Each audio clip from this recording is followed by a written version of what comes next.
is Mr. Willard, English GT teacher at Hebron Ninth. Mr. Willard is the funniest teacher I've ever had, like effortlessly funny. His class is also the hardest class I've ever been through, but also the most fun. Every GT teacher finds him or herself somewhere along this line. Mr. Willard was one of those teachers that you will remember for a lifetime. The class sucked, but the way that he taught it was super helpful, and everything that he taught me, I still use. Over on this side, we've got the GT bubble, okay? He just genuinely cared about his students. I think that's what made his class so great. Sometimes you've got an excitement about learning, about exploring students' interests, emphasis on learning styles, PBLs, emphasis on group work sometimes. Can actually be quite disciplined and rigorous if it's done well. And even though I took Mr. Willard's class 5 years ago, he still comes up in conversations with not only my high school friends, but also with my college friends. I remember in his class, every day just thinking, there's no other teacher like this. You move over on this side of the line and you've got what I might call the AP grinder, emphasis on student skill acquisition. His English class was really so much more than just a plain old English class. All of the pieces of advice, all the lectures on Karl Marx, all the crazy things about Othello that we learned about in class not only let me see education in a different way, but my life in the world. He taught in a way that made me want to do better. He took college level material and gave it to ninth graders in a way that was relatable, funny, and just enjoyable overall. Can generate superior AP scores, college credit while still in high school. Emphasis on preparation for the next level. Tends to be less glamorous and fun though, and kids may sometimes feel like they're in factory mode. I just want to start by saying that Mr. Willard is one of the best, if not the best teacher that I ever had in terms of personality, teaching skills, and actually caring about his students' development. He never did his job for self-gain, but solely to impart knowledge on future generations. He really motivated me to work harder and actually apply myself. His way of teaching sparked an interest in learning in me, and I would not be the student I am today without him. He really taught me the beauty and the complexity within the English language and just how powerful words can be. He also pushed me and our other students to be better and think critically. He just empowered me to ask him questions, and he was always available to talk things out with me and was always just super patient. I had Mr. Willard during a very difficult time in my life, and I needed somebody who was going to push me academically and intellectually, and he completely did that for me. His support extended way past the matters of his own class. He was one of the only teachers who ever made me feel like my hard work was paying off and that I was excelling, which was super important to me. Even when I thought I knew the answer, he would give me a different perspective and really force me to kind of think about how other people were interpreting what I was going to say, or how my own experiences had shaped my thinking and even my privilege. I myself put myself right about here. Even though we were 14, 15, Mr. Willard made us believe that we could change the world with what we were doing at that moment. And that confidence that he put in me has definitely been a big help. He not only taught me about how to write an argumentative essay and about communism, but he also taught me about life and how to be a good person. First of the seven posters. You can freeze frame these words later on a second viewing if you like, but what I really want to do is focus on these right here. All right, point, Marcy. Liking to do things differently from the group. Next. Impatience with peers. Next. Preference for independent work. One of the first memories that I've had of Mr. Willard when he was my teacher was probably the second day of class, where he decided to just close his eyes for a good 3 to 4 minutes and just go on with his train of thought. And I remember just looking around in the classroom like, what is he doing? Why is his eyes closed? Maybe he's tired. But when he kept on doing it, I realized that no, it wasn't because he was tired. It was because he had so many thoughts going on in his head that he needed to concentrate on what he needed to say to the class. I feel like that summed up Mr. Willard's personality. And this is something about GT kids. What I like to do on some tests is to give them a choice about whether they want to work with partners or alone. But if they work alone, sometimes I give them a slight curve. And then that really brings out the freedom of choice, which is huge with me. Walking into this class on the first day of school, I was not sure what to expect. But what ended up happening was he pushed me harder than I knew that I could work.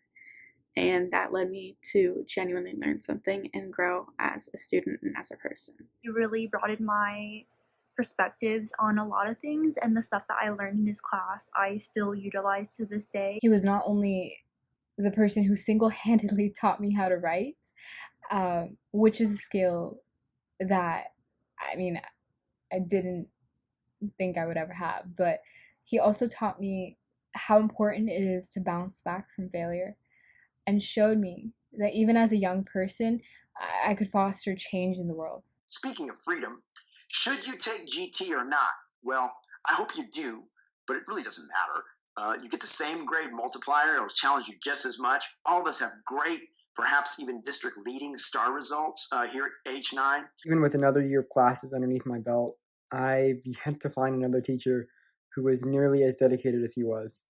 He not only challenged his students, but helped us through every step of the way. He taught us to strive for excellence and not settle for mediocrity. He poured his heart and soul into every lecture and answer he gave us. He knew exactly who each one of us was and what he had to do to help us succeed, not just in his class, but in life. Second poster. AP is actually good for gifted kids. It helps them apply their talents. You really got to read all of this stuff, but you're going to have to do it a little bit later. Being a little freshman, I hadn't really had a really challenging class that pushed me farther than I really knew I could go. And then Willard's class came along.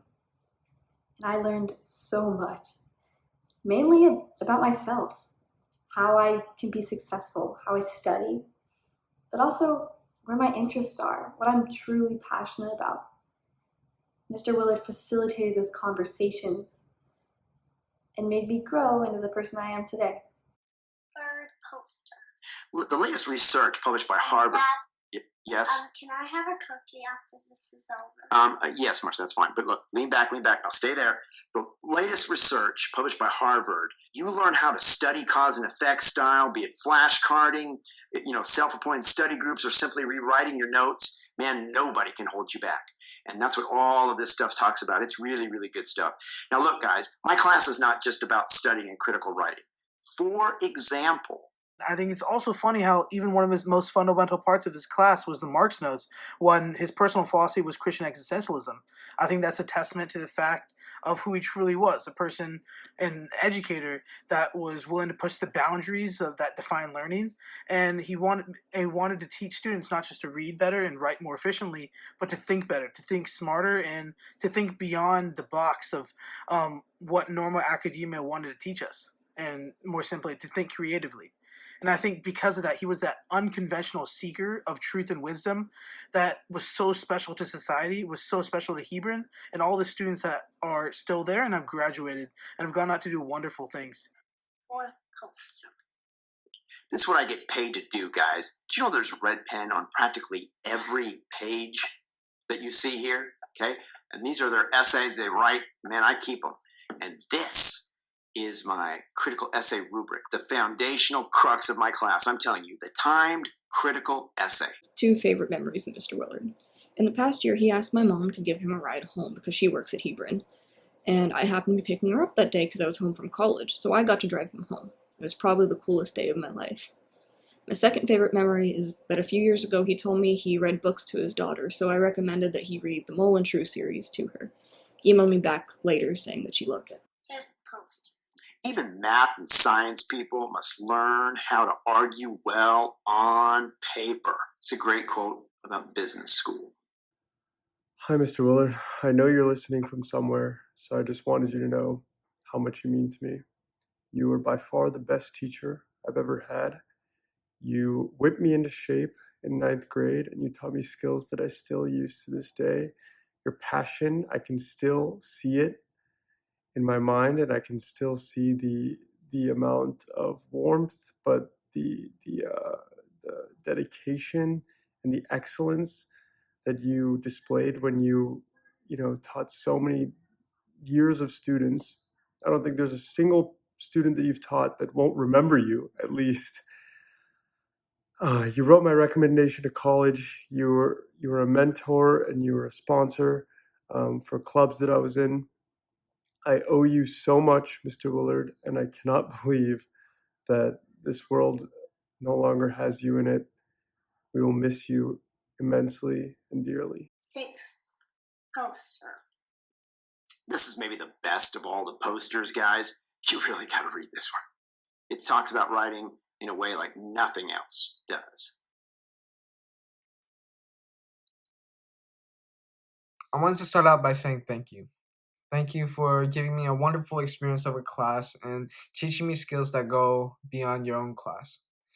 Thank you for inspiring me to be a better person, whether that be through less procrastination or influencing me to work hard on things that matter. Thank you for showing me what a college class is like through your insightful lectures and amusing stories to go along with them. And lastly, thank you for your Marks notes. He knew that giving us skills that we could use for the rest of our lives was far more important than just making an easy A in English, and I am extremely grateful for that. Instead of just being that guy who sits back and watches his life go by, he kind of inspired me to take action and actually get stuff done. Actually set myself up for a good future and set myself up for success rather than just watching it go by and just drifting through. And, I'll always be grateful to him for that. I want to thank Mr. Willard for being able to teach me and being able to guide me. It just made us all better people and students for the future, and I thank him for that. He really made an impact on my life. He helped me so much with grammar, and I thank him forever for that. I just thank Mr. Willard endlessly and thank him for being a good person. I would not be the student I am today or the aspiring activist without you, Mr. Willard. So, thank you. Thank you one last time to Mr. Willard. Thank you, Mr. Willard. Thank you for everything, Mr. Willard. Thank you, Mr. Willard. Thank you, Mr. Willard. Thank you, Mr. Willard. Even through my journey of TAMS, I always had something to think back in your class and relate to. And I want to thank you for that. And hopefully one day I can let you know which college ended up taking my money. Is that cookie pretty good? Mm-hmm. Good job.